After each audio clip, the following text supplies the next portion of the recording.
इसका घोल जानते हैं, निश्चित रूप से जानते होंगे, काफी प्रचार किया जाता है। जब भी किसी को उल्टी दस्त होते हैं तो ओआरएस का घोल दिया जाता है। दोस्तों, आपको जानकर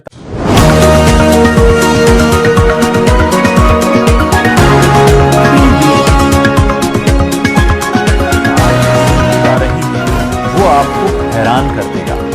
तो चलिए पहले आपसे कुछ पूछता हूं, क्या आप ओआरएस का घोल जानते हैं? निश्चित रूप से जानते होंगे, काफी प्रचार किया जाता है। जब भी किसी को उल्टी दस्त होते हैं तो ओआरएस का घोल दिया जाता है। दोस्तों, आपको जानकर ताज्जुब होगा कि ओआरएस के जो आविष्कारक थे वो भारतीय थे और पिछले हफ्ते ही उनका गुमनामी में निधन हो गया। वो 88 साल के थे और ये जो ओआरएस घोल की खोज उन्होंने की थी, उसने पूरी दुनिया में 6 करोड़ से ज्यादा जानें बचाई हैं। डॉक्टर दिलीप महालनोबिस, ये उनका नाम था और उन्होंने जानबूझकर अपनी इस खोज को पेटेंट नहीं कराया था, क्योंकि वो चाहते थे कि ज्यादा से ज्यादा लोगों तक इसका फायदा पहुंचे। पेटेंट न कराने का मतलब यह है कि उन्होंने इसके फार्मूले को पब्लिक कर दिया था ताकि लोग इसे बना सकें, बेच सकें और जो असमय जान चली जाती है लोगों की, वो बच सके। लेकिन इसका नतीजा क्या हुआ? नतीजा यह हुआ कि डॉक्टर दिलीप खुद ही गुमनामी के अंधेरे में कहीं खो गए और पिछले हफ्ते जब कोलकाता में उनका निधन हुआ तो अखबार के किसी छोटे से कोने में एक छोटी सी खबर छपी। सोचिए, वो शख्स जिसने एक ऐसी खोज की जो पूरी दुनिया में 6 करोड़ से ज्यादा जानों को बचाने के काम आई, उस शख्स का नाम तक हम में से बहुतों को नहीं पता। हो सकता है अब कुछ लोग गर्व करेंगे इस बात पर कि देखो, ओआरएस का घोल करने वाला व्यक्ति भी भारतीय था, लेकिन क्या हमने उस शख्स की वो कद्र की? क्या हमने उसके बारे में जानने या पहचानने या बताने की कोशिश की? मैं आपको यह भी बताना चाहता हूं कि उन्होंने जो ये ओआरएस का घोल जिसका आविष्कार किया था, उसमें होता क्या है? इसमें टेबल सॉल्ट होता है, बेकिंग सोडा होता है और कमर्शियल ग्लूकोज का ये मिश्रण होता है और इसे रामबाण कहा गया। किसी को डायरिया हुआ हो, दस्त हुआ हो, अचानक पानी की कमी हो रही हो, ओरल रिहाइड्रेशन सॉल्यूशन, यही होता है ओआरएस घोल। और वाकई मुझे मेरे किसी मित्र ने यह अखबार का छोटा सा टुकड़ा भेजा और मुझे भी जानकर बेहद हैरत हुई और इसीलिए मैं इस जानकारी को आपके साथ साझा कर रहा हूं। इस वीडियो को आप शेयर कीजिएगा। अब डॉक्टर दिलीप तो हमारे बीच नहीं है, कम से कम हम ज्यादा से ज्यादा हिंदुस्तानियों को यह बता तो सकें कि कोई एक शख्स था, हिंदुस्तान में पैदा हुआ था, जिसने ओआरएस घोल बनाया। उसे कभी कोई जान नहीं पाया, लेकिन फिर भी उसने 6 करोड़ जिंदगियों को बचाया और आने वाले समय में न जाने कितनी बार इस ओआरएस के घोल को पीकर लोग अपनी जान बचाने वाले हैं।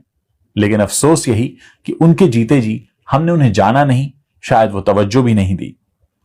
आज जब ये खबर मैं पढ़ रहा हूं तो निश्चित रूप से भावुक होने का समय है कि ऐसी कितनी ही प्रतिभाएं हमारे शहरों में, हमारे गांव में दम तोड़ देती हैं। शायद अगर हमने उचित तवज्जो दी होती तो हम उनसे कुछ और पा सकते थे, वो इस दुनिया को कुछ और दे सकते थे और सबसे बड़ी बात यह है कि हम उनके प्रति अपनी कृतज्ञता तो प्रकट कर सकते थे। मैंने तो अपने जीवन में कई बार ओआरएस का घोल पिया है, निश्चित रूप से आपने भी पिया होगा या आपके परिवार में किसी ने पिया होगा। और सोचिए, हम इस बात से अनजान थे। तो इस जानकारी को आपके साथ शेयर करने का मकसद सिर्फ इतना है ताकि हम पहचाने कि कई ऐसी शख्सियतें हैं हमारे बीच में जिनके बारे में हमें पता ही नहीं चलता। हम उनके बनाए सामान, उनकी आविष्कृत की हुई चीजों का लुत्फ तो उठाते रहते हैं, लेकिन हम पूरी जिंदगी बीतने पर भी नहीं जान पाते हैं कि वो कौन थे। तो इस जानकारी को प्लीज शेयर कीजिएगा। ये मैं आपके साथ स्क्रीन पर शेयर कर रहा हूं और इसमें एक और जानकारी खास दी गई है कि 1934 में अविभाजित बंगाल के किशोरगंज में जन्मे थे महालनोबिस। इन्होंने 1958 में कोलकाता, एक्चुअली तब कलकत्ता था, कलकत्ता मेडिकल कॉलेज से ग्रेजुएशन किया और फिर लंदन में queen Elizabeth hospital for children के रजिस्ट्रार के रूप में चुने गए और ऐसे चुने जाने वाले वो पहले भारतीय थे। 1964 में उन्होंने ओरल रिहाइड्रेशन थेरेपी पर अपना शोध शुरू किया। आप ये मानकर चलिए कि इन जैसे डॉक्टर्स जो हैं वो पूरी दुनिया के लिए एक मिसाल हैं। आज हम देखते हैं अपने आसपास कोई छोटा सा आविष्कार कर ले, उसको तुरंत पेटेंट कराने की दौड़ होती है, कैसे मेरा नाम हो जाए, कैसे मेरे बिना ये ना हो। लेकिन एक ऐसा शख्स जिसने कभी अपने क्रेडिट के लिए कहीं भागदौड़ नहीं की, कहीं नारे नहीं लगाए, कहीं चीख चिल्लाहट नहीं की, कहीं सोशल मीडिया पर कुछ नहीं लिखा, और वो शख्स हमारे बीच से चला गया।